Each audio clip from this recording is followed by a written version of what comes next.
Dear students, पिछली video के अंदर मैंने आप लोगों को Indian politics trends and development के आधे चैप्टर को कवर कराया था। आज मैं आप लोगों को अपनी इस वीडियो के अंदर बताऊंगा कि कैसे इंडिया के अंदर कोलिशन गवर्नमेंट की शुरुआत हुई और साथ ही साथ कोलिशन गवर्नमेंट के मेरिट्स डिमेरिट्स क्या है, एनडीए 1, एनडीए 2, एनडीए 3, एनडीए 4 के बारे में बताऊंगा आपको। साथ ही साथ जो पॉलिटिकल पार्टियां हमारे देश में बनी उनके बारे में भी हम डिस्कस करेंगे।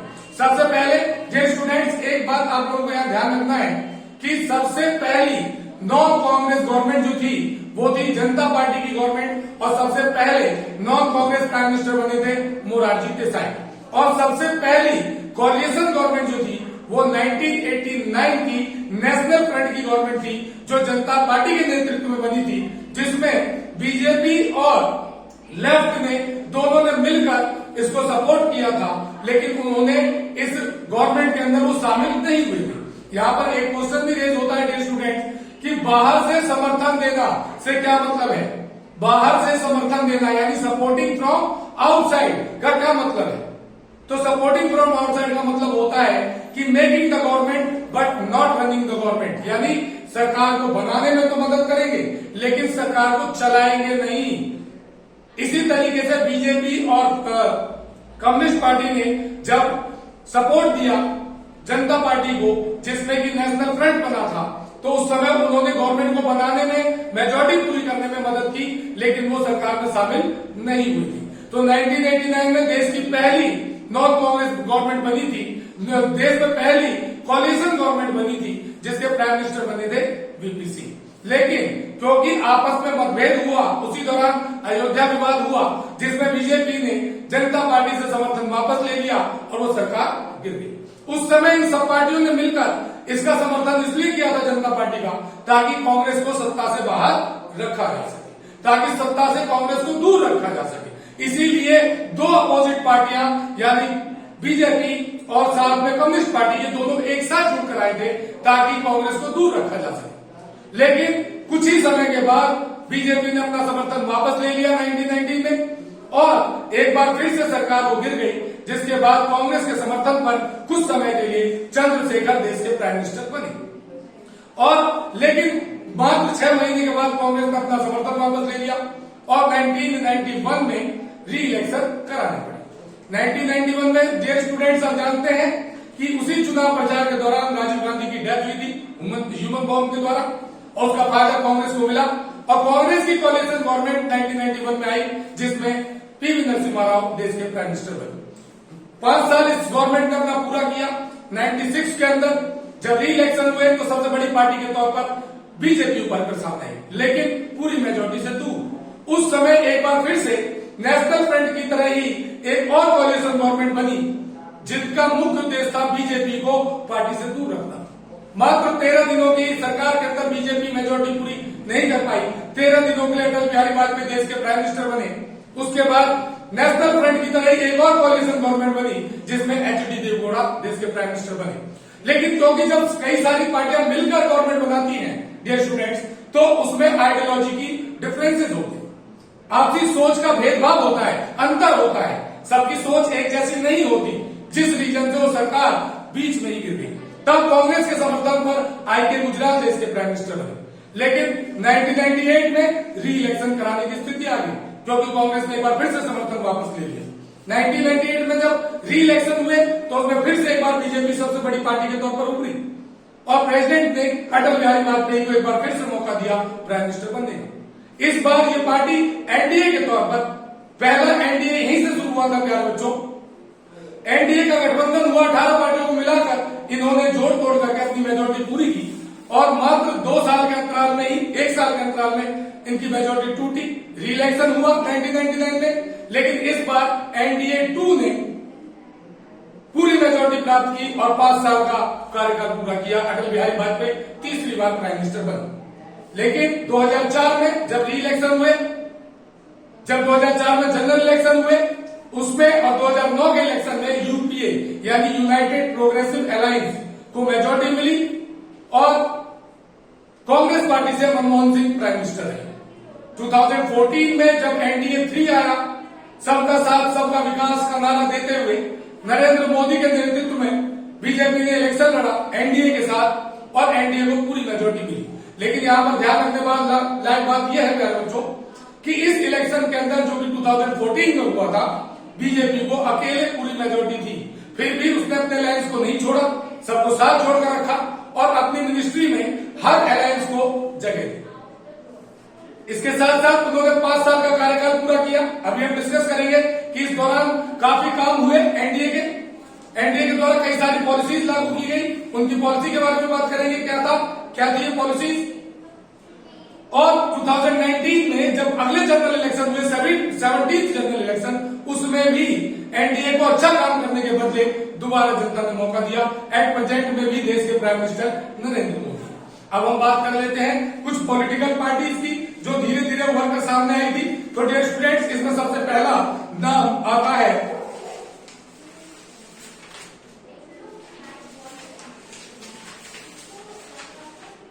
इसमें सबसे पहले नंबर पे आता है बीएसपी, बहुजन समाजवादी पार्टी।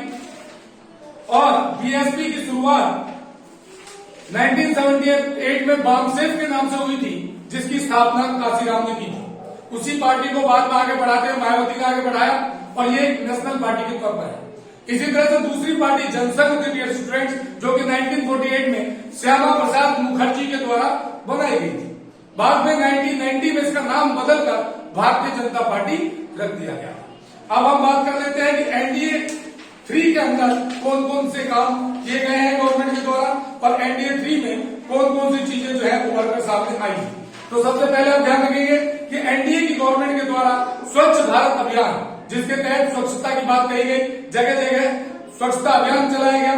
जनधन योजना शुरू की गई, दीनदयाल उपाध्याय ग्राम ज्योति योजना शुरू की गई, किसान फसल बीमा योजना शुरू की गई, बेटी पढ़ाओ बेटी बचाओ का नारा दिया गया एनडीए के द्वारा, और आयुष्मान भारत योजना, उज्ज्वला योजना, मेक इन इंडिया प्रोग्राम, कई तरह के ऐसे प्रोग्राम चलाए गए जिसने एनडीए को काफी नाम और प्रसिद्धि दिलाई। इसी के रीजन से जब 2019 के अंदर री इलेक्शन हुए तो 305 सीटें अकेले बीजेपी को मिली और पूरी मेजोरिटी के साथ ये गवर्नमेंट आई। अब सवाल ये उठता है स्टूडेंट्स कि कॉलिशन गवर्नमेंट के मेरिट्स क्या है और डिमेरिट्स क्या है। सबसे पहले हम मेरिट्स की बात कर लेते हैं, अच्छाइयां क्या है कॉलिशन गवर्नमेंट की। तो सबसे पहली अच्छाई स्टूडेंट्स आती है कि इसमें बार बार इलेक्शन करने से हम बच जाते हैं। क्यों? अगर एक पार्टी को अगर पूरी मेजोरिटी नहीं मिली तो ऐसी कंडीशन में बार बार इलेक्शन कराना पड़ता है, जिसका बोझ देश के ऊपर पड़ता है। लेकिन अगर कॉलिशन गवर्नमेंट बनेगी तो ऐसी कंडीशन में बार बार इलेक्शन नहीं कराना पड़ेगा। दूसरा पॉइंट, जो रीजनल पार्टियां हैं उनको भी मेजोरिटी मिलती है, इसके अंदर अपनी बात रखने का मौका मिलता है। तीसरे नंबर पर कई सारी आइडियोलॉजीज मिलकर काम करती है। चौथे नंबर पर किसी भी गवर्नमेंट को डिक्टेटर बनने से रोका जा सकता है, क्योंकि कोई भी पार्टी अकेले फैसला नहीं लेगी, सभी पार्टियों से पूछकर फैसला लेगी। ऐसी कंडीशन में कोई भी पार्टी जो है डिक्टेटर नहीं बन सकती। देश का डेवलपमेंट अच्छे तरीके से होगा, क्योंकि जब कई सारी पॉलिटिकल पार्टियां डिसीजन देने के लिए होंगी, सजेशन देने के लिए होंगी, तो ऐसे में डेवलपमेंट तेज होगी। ये सारे हम मेरिट्स कह सकते हैं कॉलिशन गवर्नमेंट के। अब आते हैं कुछ डिमेरिट भी होंगे। डिमेरिट क्या है? तो इसमें गवर्नमेंट के गिरने का खतरा हमेशा बना रहता है। जैसा कि अभी मैंने आपको एग्जांपल बताया कि 89 में पहली गवर्नमेंट गिरी, 90 में दूसरी बार गवर्नमेंट गिरी, 96 में तीन बार गवर्नमेंट गिरी, 96 से 98 के बीच।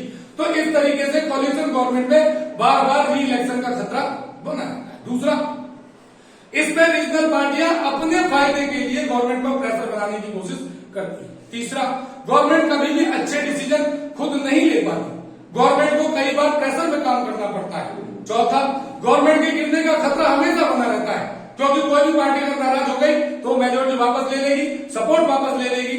ऐसी कंडीशन में गवर्नमेंट के गिरने का खतरा हमेशा बना रहता है। तो ये सारे डिमेरिट्स है स्टूडेंट्स कॉलिशन गवर्नमेंट की। अब बात हम एक और इम्पोर्टेंट टॉपिक की कर लेते हैं कि क्या एट प्रेजेंट में देश में कॉलिशन गवर्नमेंट है या फुल मेजोरिटी की गवर्नमेंट है। ये पूछा जा सकता है आपसे क्वेश्चन। तो आप ये बताएंगे कि एट प्रेजेंट में कॉलिशन की गवर्नमेंट भी है और फुल मेजोरिटी की भी गवर्नमेंट है। कॉलिशन की गवर्नमेंट इसलिए है क्योंकि इस समय एनडीए 4 की गवर्नमेंट चल रही है और एनडीए 4 में जितने भी अलायंस पार्टियां हैं बीजेपी की, सभी पार्टियों को उन्होंने अपने मिनिस्ट्री में, अपने मंत्रिमंडल में, कैबिनेट में जगह दी हुई है। इसलिए हम कह सकते हैं कि ये जो है कॉलिशन गवर्नमेंट है। सभी पार्टियों की बात सुनती है बीजेपी, सबके साथ मिलकर चलने की बात करती है, सबका साथ, सबका विश्वास, सबका विकास, ये नारा दिया इन्होंने सबका साथ सबका विश्वास की जगह अब एक नया जोड़ दिया सबका साथ सबका विश्वास सबका विकास। तो इस तरीके से सभी पार्टियों को साथ लेकर चलने की बात करती है। तो इसीलिए कोalition गवर्नमेंट आज प्रेजेंट टाइम में है। लेकिन 2014 के बाद से हम ये भी कह सकते हैं कि कोalition गवर्नमेंट खत्म हो गई है। क्यों? क्योंकि अकेले बीजेपी को फुल मेजोरिटी मिली थी 14 के इलेक्शन में भी और 2019 में 305 सीट्स अकेले बीजेपी को मिली हुई है। इस रीजन से उसे किसी और पार्टी की जरूरत नहीं है डियर स्टूडेंट्स। लेकिन फिर भी बीजेपी ने इन सभी पार्टियों को साथ इसलिए जोड़ा है ताकि आने वाले इलेक्शन में इनसे उसे फायदा मिल सके। तो ये इस चैप्टर के बारे में था डियर स्टूडेंट्स। मैं समझता हूं कि आपको पूरी वीडियो अच्छी तरीके से समझ आ गई होगी। अगर आप लोगों को ये वीडियो अच्छी लगी हो, अगर आप इस वीडियो पर नए हैं तो सबसे पहले बेल आइकन को प्रेस करके इसे सब्सक्राइब जरूर कर लें। अगर वीडियो अच्छी लगी हो तो लाइक जरूर करें, ज्यादा से ज्यादा शेयर करें। Thank you so much for watching और सभी स्टूडेंट्स को गुड लक कल के एग्जाम के लिए। Thank you so much for watching. Have a nice day. Bye bye. मिलते हैं नए वीडियो के साथ।